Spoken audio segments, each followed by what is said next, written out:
Во следните 20 минути разговараме со Невенка Стаменковска-Стојковски, дополнителна заменичка министерка во администрација и информатичко општество. Актуелни прашања, теми, односот со министерот Дамјан Манчевски и други прашања ќе бидат опфатени во ова интервју.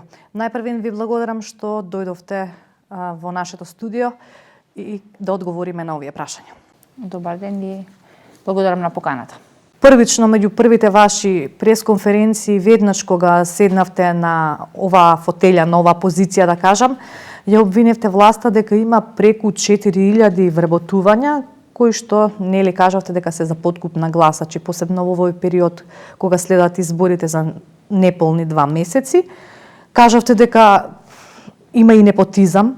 Кажете ни дали знаете конкретно за одредени случаи, дали имате сознание дека станува збор за некои блиски роднини, односно функционери кои што вработуваат своји лица, кои се тие кадри? Имате ли некаква проверка направена? Да. Вака, по однос на информацијата дека се превработува, односно дека непотребно се распишуваат огласи во пред почетокот на изборите, точно. Моите последни податоци се дека во Агенцијата за администрација за последните 2 месеци има вработено 986 лица, а преку Агенцијата за вработување 4804 лица. Сега оваа бројка излегува недека околу 5800 лица. Со тоа што Тоа се актуелни огласи или ова се вработени во последните 2 месеци. Сега на контрапресот кој што го дадоа од Социјалдемократскиот сојуз, сакајќи да ме побијат мене дека не е точна оваа моја бројка, излегува со друга бројка која што е 6015 лица. Со тоа најверојатно не размислувајќи и брзајќи само дека сакаат да излезат контра пресот, со така и насоката кој што има добиено од партискиот штаб, да искочат контра пресот на заменик министерот, избрза па си ја кажа официјалната бројка, значи 6015 лица, официјалната бројка која што Социјалдемократскиот сојуз ја соопшти контра мојот прес, за овој кој што вие зборувате. Но исто така оваа бројка е сигурно многу поголема, бидејќи има и лица кои што во моментот кога се објавила оваа бројка, во моментот биле во процедура на добивање на решенијата. Да. За колку огласи станува збор кои што се актуелни? Па станува збор за преку 4000 огласи. Ке се завршат ли овие огласи, ке се реализираат ли? Каква е процедурата? Она што го гледаме и начинот на кој што се прибавуваат доказите, документите кои што се потребни за да се аплицира на овој оглас, се гледа дека се прават многу грешки, само за да се стигне побрзо да се завршат огласите, односно побрзо да се вработат лицата. Има многу пропусти во постапките за вработување и како што најавив и на мојата прва пресконференција кога седна во Министерството е дека имаме намера, односно нашата цел е да ги детектираме сите пропусти кои што се направени во оваа процедура и да се спротивставиме на ваквите вработувања. Дали имате направено некаква проверка на дел од огласите и имате ли некаква анализа, да кажам, колку незаконски огласи, кои се спротивно на законот и дали можете некако да влијаете? Па да, ние веќе излеговме со прва пресконференција минатата недела и го кажавме случајот во Ресен и начинот на вработување во Ресен. Доставивме допис до Државниот управен инспекторат да се преземе постапката, бидејќи сега постапката е кај нив во управниот инспекторат. Имаме индиција и за други вакви случаи, конкретно за именување и разрешување на раководители на подрачни единици. Еден од нив е примерот на начинот на кој што се вработени, односно ангажирани во подрачните на Агенцијата за вработување, како се разрешени старите, кои што се биле претходно раководители, но и како се именувани новите. Исто така го има и случајот и во центрите за социјална работа, значи кадрите кои што се во моментот, кои што ги вршат, исто на начинот како се разрешуваат старите и како се назначуваат новите кадри.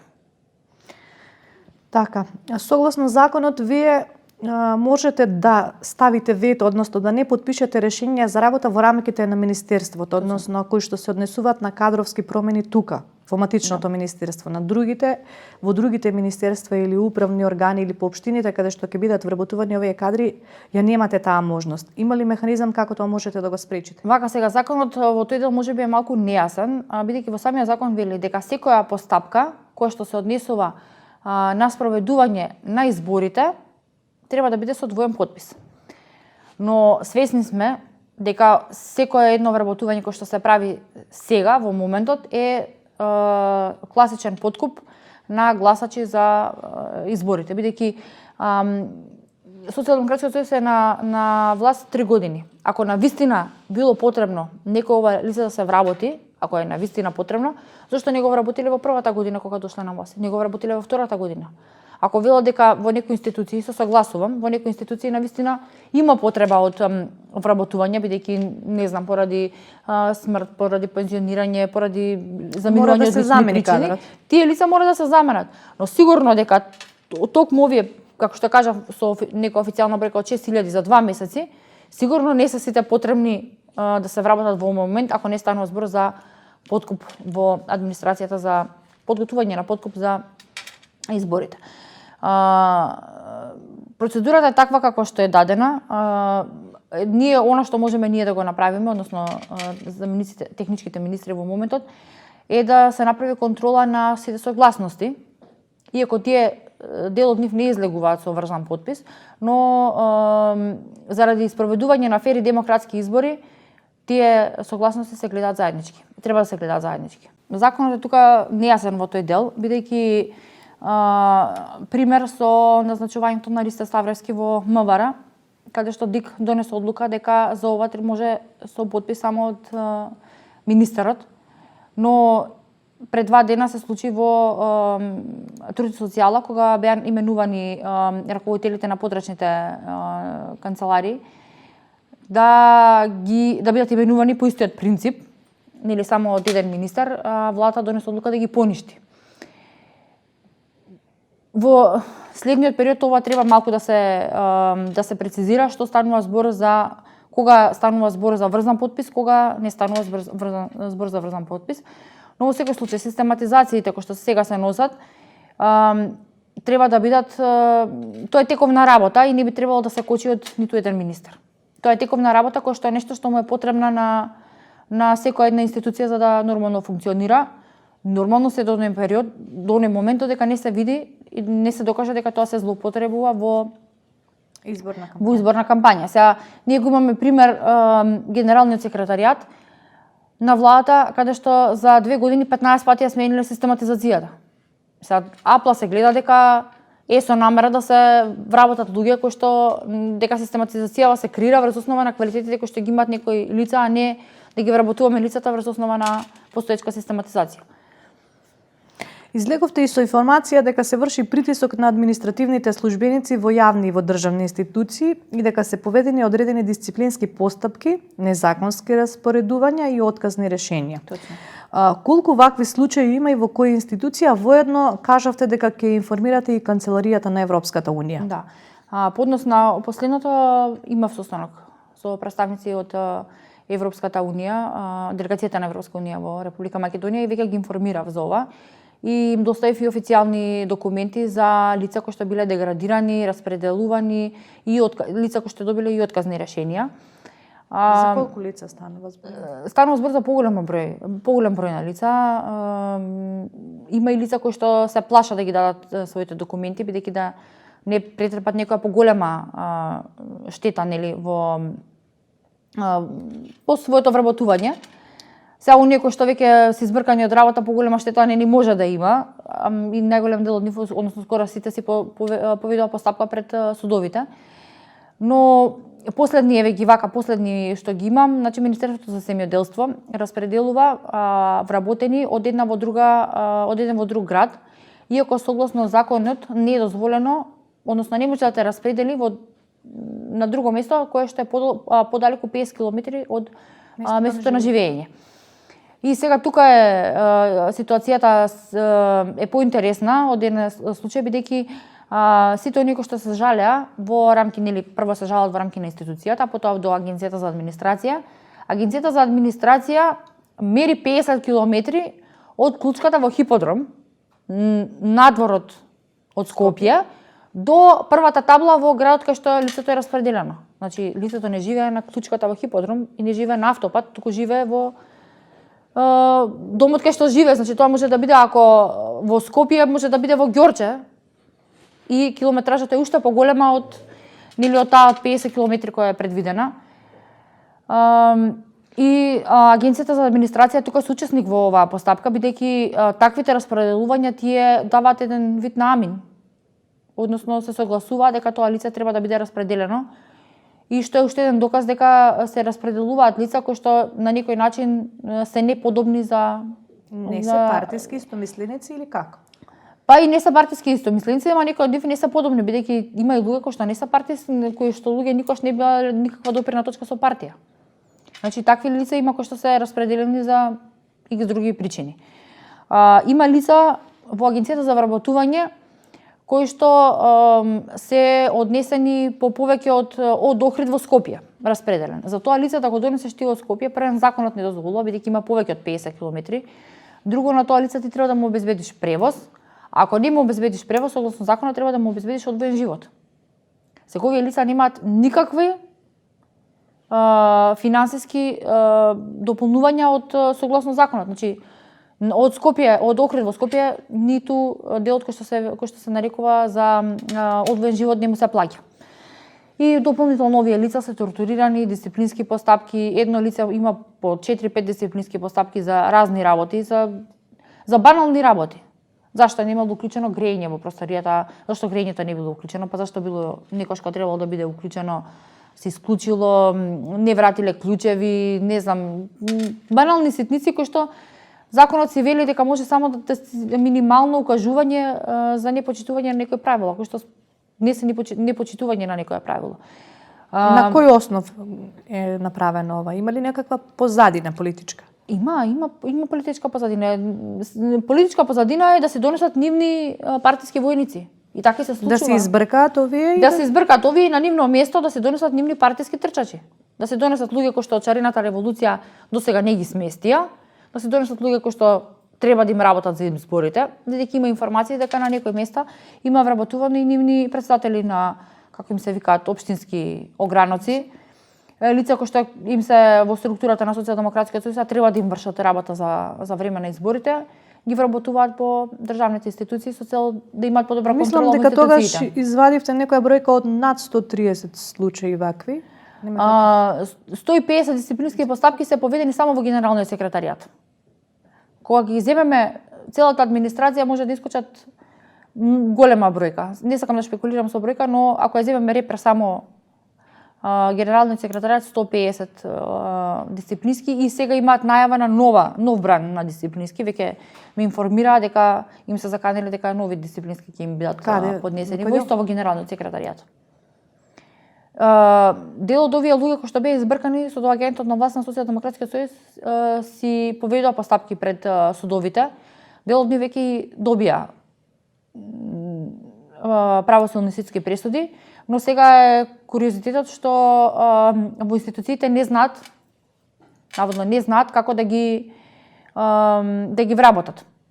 Односно не знаеле како да ги вратат. И сега им прават дополнителни притисоци на овие луѓе, бидејќи доаѓаат на работа, немаат никакви работни обврски. И намерно не им се дава работни обврски со цел да речат, еве седиш на работа, ништо не работиш, па повторно им поведуваат нови дисциплински постапки. Че има лице кој што оди на работа веќе месец дена, а за овие месец дена нема добиено ниту една работна обврска и се уште не знаат како да го пријават во Агенцијата за вработување по добивањето на судска пресуда дека тоа лице треба да се врати на работа. Токму за овој проблем ве прозива СДСМ кога беа во опозиција. На некој начин јавноста има впечаток дека на грбот на администрацијата се собираат политички поени. Дали е во ред? Не е во ред, затоа што тие цело време велеа превработеност. ВМРО ДПМН остави некоја бројка на административци околу 134.000. 127, 139 вработени информација од министерката Марта Арсовска-Томовска во 2016 година. Така, значи таа од некоја бројка кој што сме оставиле, кој што стало во МРДПМН. Сега, ако ги направите математиките, колку луѓе се вработени, значи доаѓаме на Сега имаат бројка извадена од 139.000 вработени. Тука не би ги одела на вако, бидејќи тие ги прикажуваат бројките кои што се само вработени со на неопределено, но тие ги забораваат да ги кажат привремените вработувања, бидејќи во многу институции има вработено, конкретно за Агенцијата за вработување на првите денови од јануари се вработени 100 лица со договорци. Значи оваа бројка ќе биде сигурно ќе иде околу 150.000 лица. Значи бројката сакате да кажете дека не е реална? Да, оваа бројка која што тие покажуваат е нереална. Бројката е сигурно околу 150.000. Знаеме дека ве обвинуваа вас дека администрацијата е наследие гломазна администрација, дека во изминативе 10 години власта на ВМРО-ДПМН е наполнила државната служба со партиски кадри. Дали вие чувствувате одредена одговорност за овој проблем кој што реално за него бевме посочувани во извештаите за напредокот на Европската унија? Вака сега, значи ако тие тврдат дека ние сме направиле превработување во администрацијата, зашто тогаш се овие гломазни огласи за вработување кај што има по 35, 40, 50 лица се бара да се вработат во една институција. Конкретно, Царинската управа има распишан оглас за околу 30 вработувања одеднаш. Тие велеа дека тоа се луѓе кои што се од областа на ИТ секторот, финансиите, не е точно. Кадри кои што биле стручни, дефицитарни и дека сте ги неосновано напаѓани. Не е точно. Има информација дека возачот на градоначалникот на град Скопје бил вработен како инспектор. Со какво образование? Со несоодветно за образование, вработен како инспектор во рамки на град Скопје, а извршува функција на возач во на градоначалникот. Значи тоа лице е партиски вработено со намера да биде да врши други работи. Значи вакви лица ги имаат вработено на многу места. Ова не е единствен случај.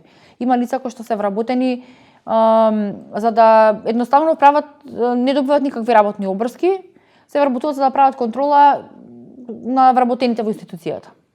И во ваше време имаше луѓе кои доаѓаа на работа, а не работеа ништо. Да ги споменеме оние што беа по рамковниот договор, кои што се уште не се распределени. Лицата кои што се по рамковен договор, тие може да бидат распределени во секој момент и добро што ги спомнавте. Сега само велеа дека првиот ден кога ќе дојдат, овие лица ќе ги вратат да работат во државната администрација, во јавната администрација. Но гледате дека поминаа 3 години, а тие лица се уште дел од нив не се ангажирани. Не се распределени, така. Доаѓаме до заклучок дека ниту едната, ниту другата власт не успева да се справи со овој проблем. Еве сега министерот Манчевски има... Бројот на тие лица е многу мал веќе, бидејќи голем дел од нив и се распределени по институциите, но за жал наместо да се објавуваат волку големи и помпезни огласи, како што напоменав огласот по 30, 40 и 50 лица, значи можеше да се земат да се вработат лица од кои што се на листата од Секретаријата за спроведување на рамковен договор, да. Сега веќе министер. Министерот Манчевски најави реформа во администрацијата, меѓу кои едниот предлог, знаеме дека е од нив, префрлање на административците во приватниот сектор. Вие тука имавте критики. Кажавте дека ова било намера да се испразни администрацијата за да се вработат повторно партиски кадри. Тогаш кое би било решението според вас за овој гломазен проблем кој што кажавме? Виновни се и едната и другата власт. Решението кое е? Оваа функционална анализа која што министерот ја најавува веќе подолго време е проект уште во времето на министерката Марта Томовска, да. Томовска, да. Проектот бил почнат, сплет на околности што Социјалдемократскиот сојуз сега го спроведува.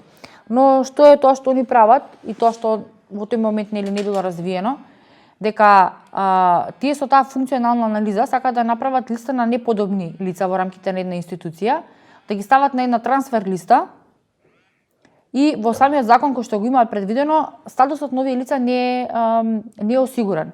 Бидејќи вели дека овие лица, тоа значи од функционалната анализа е дел од тоа е ставено веќе во закон за административни службеници кој што се уште не е донесен во собрание, но стои како предлог. вели дека овие лица ќе бидат на трансфер листа 6 месеци. Така. И ако за 6 месеци никој не ги земе Од приватниот сектор. Од приватниот сектор, тогаш овие лица го губат правото, го губат статусот на административен службеник. Губат работа. Губат работа. Сега, исто така, за овие 6 месеци, значи не по нивна вина, законот не предвидува кој ќе им дава плата на овие лица. Значи малте не ти знаеш дека кога се стави на оваа трансфер листа, од самиот ден кога се стави на трансфер листа, знаеш дека ти нема да добиеш веќе плата. И тоа не е во ред.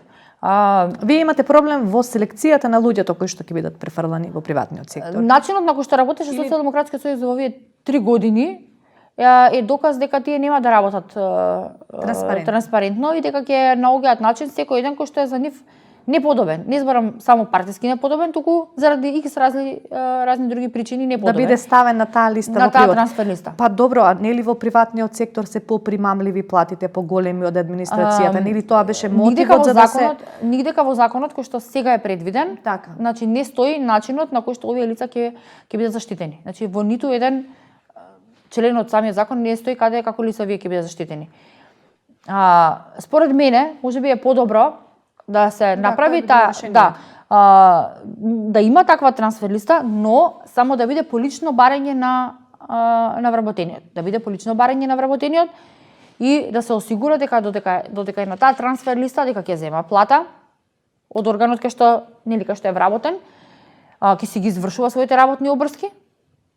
Ако за тие 6 месеци никој изрази желба да го земе, но тогаш бројката повторно останува од 140-150 илјади. Да, но тоа е доброволно со работникот, а не е на присила на работникот.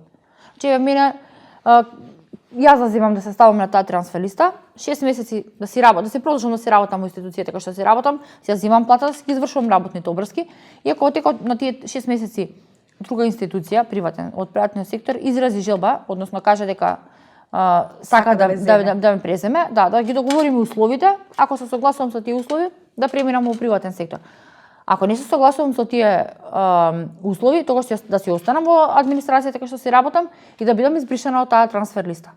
А не по секоја цена да бидете ставени на трансфер листа, да не бидете сигурни дали ќе ве земе некој, кој ќе ве земе, од кого ќе земете плата овие 6 месеци и дека по истекот на тие 6 месеци останувате без работа. Значи, овие работи не се предвидени во самиот закон и заради тоа сме против ваков трансфер на работници. Дали повторно ќе бидете на листата на пратеници на предвремените парламентарни избори? Тоа не можам да ви го кажам, затоа што не знам. Тоа зависи од одлуките кои што ќе ги донесат Централниот извршниот комитет во рамки на партијата. Лично вие дали имате амбиции?